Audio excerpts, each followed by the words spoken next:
In the gilded halls of royal palaces, every birth is a matter of state. For centuries, the arrival of a new prince or princess was met with celebration, securing a dynasty's future and its claim to power, a claim often justified as a divine right. The world watched, expecting perfection, a healthy, robust heir ready to one day wear the crown. But what happened when a child was born who didn't fit this perfect mold?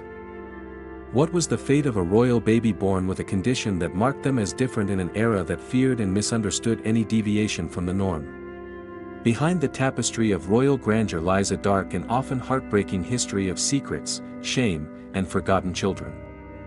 These are the stories of the royal heirs who were hidden from the world, their existence systematically erased, all to protect the pristine image of the crown. Today, we uncover the tragic fate of royal children born with conditions like Down syndrome, and the brutal lengths monarchies went to in order to pretend they never existed. To understand why these children were hidden, we have to understand the immense pressure cooker that was royal life. A monarch wasn't just a ruler, they were seen as God's chosen representative on earth. Their bloodline was considered sacred, and their children were living symbols of the dynasty's strength and legitimacy. In this world, a perfect heir was non-negotiable. Any perceived flaw, be it physical, intellectual, or developmental, wasn't just a personal family tragedy. It was a political crisis. It could be interpreted as a sign of divine displeasure, a curse upon the royal house. Rivals and enemies, both internal and external, would seize upon any hint of weakness. A disabled heir could trigger succession crises, rebellions, and questions about the very right of the family to rule. The stakes were impossibly high.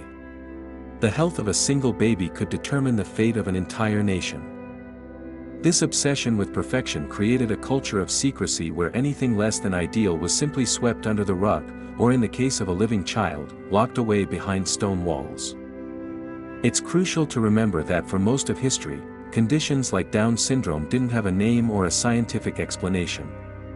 It wasn't until 1866 that an English physician named John Langdon Down first clinically described the condition, and even then, his understanding was flawed by the racial theories of his time. Before this, children born with the characteristic physical traits and intellectual disabilities associated with Down syndrome were simply labeled with cruel, dismissive terms.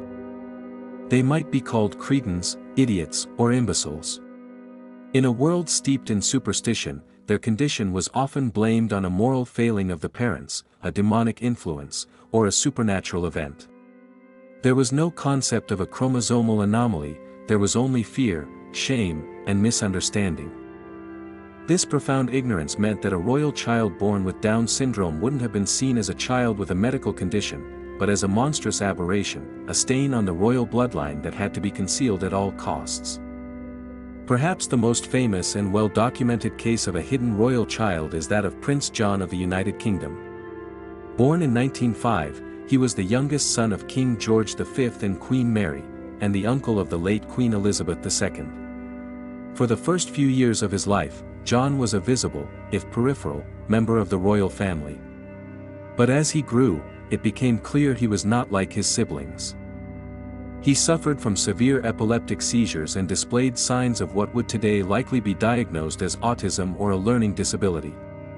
As his condition worsened, the royal family made a drastic decision. Around the age of 11, Prince John was sent to live in near total seclusion at Wood Farm, a remote house on the Sandringham estate. He was given a dedicated governess and staff but was effectively removed from public life and the family line of succession. He was rarely visited by his parents or siblings. When he died at the age of just 13 following a severe seizure in 1919, his existence had been so thoroughly concealed that the public was largely unaware he had even been alive. While Prince John did not have Down syndrome, his story is the quintessential example of the royal protocol for dealing with an inconvenient child: isolate, hide, and erase. The fear of disabled children was so pervasive in European culture that it bled into folklore. One of the most enduring myths was that of the changeling. According to legend, fairies, trolls, or other supernatural beings would sneak into a home and steal a healthy human infant, leaving one of their own sickly, deformed, or perpetually crying offspring in its place.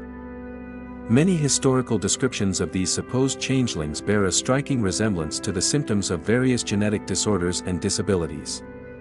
This myth provided a convenient, supernatural explanation for a child's condition. For a royal or noble family, it was a powerful tool. It allowed them to frame their child's disability not as a flaw in their sacred bloodline, but as the result of a malevolent external force. It also provided a dark justification for the neglect, abandonment, or institutionalization that often followed. By labeling the child a changeling, they could dehumanize them and absolve themselves of responsibility, casting the child out to protect the purity of their lineage. When hiding a child on a country estate wasn't feasible, the most common solution was the institution. Throughout the 19th and 20th centuries, asylums and private care homes became the final destination for many inconvenient members of the upper class, including royalty. The most shocking modern example of this involves Queen Elizabeth II's own family. Two of her maternal first cousins, Nerissa and Catherine Bowes-Lyon, were born with severe learning disabilities. In 1941, they were secretly admitted to the Royal Oldswood Asylum for mental defectives. They were 22 and 15 years old.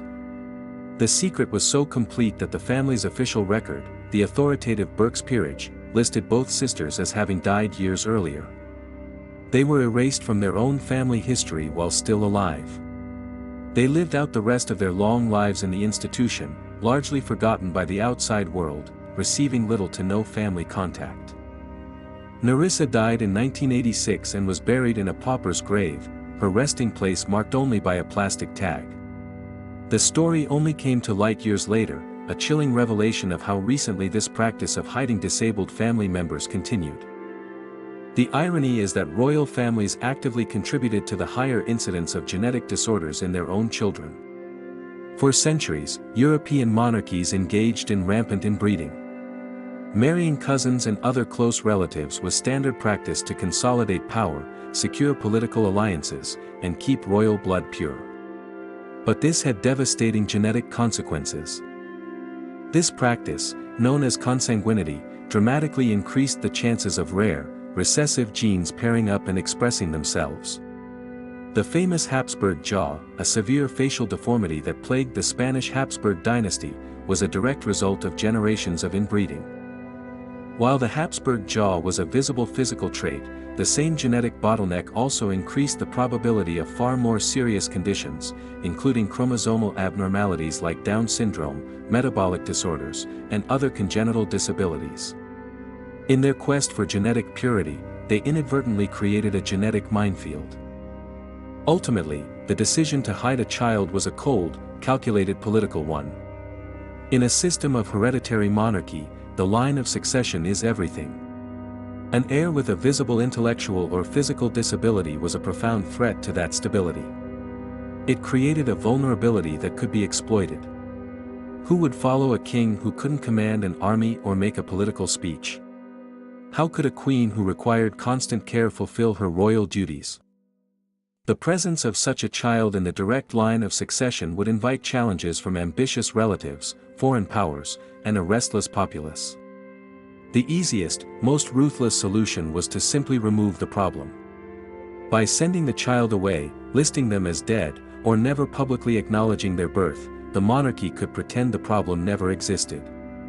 The succession would move to the next healthy child in line, and the dynasty's hold on power would be secure. It was a brutal act of political self-preservation, where a child's life was sacrificed for the stability of the crown. Thankfully, the world has changed. Scientific understanding has replaced superstition, and a global disability rights movement has fought for inclusion and acceptance. The ruthless secrecy of the past would be almost impossible to maintain in the modern era of relentless media scrutiny. More importantly, societal attitudes have shifted.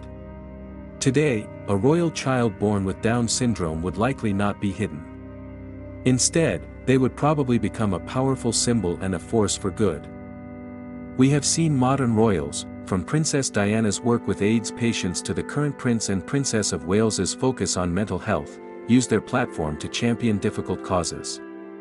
It is conceivable that a royal family today would embrace a child with a disability, using their unique position to advocate for awareness, research, and acceptance on a global scale.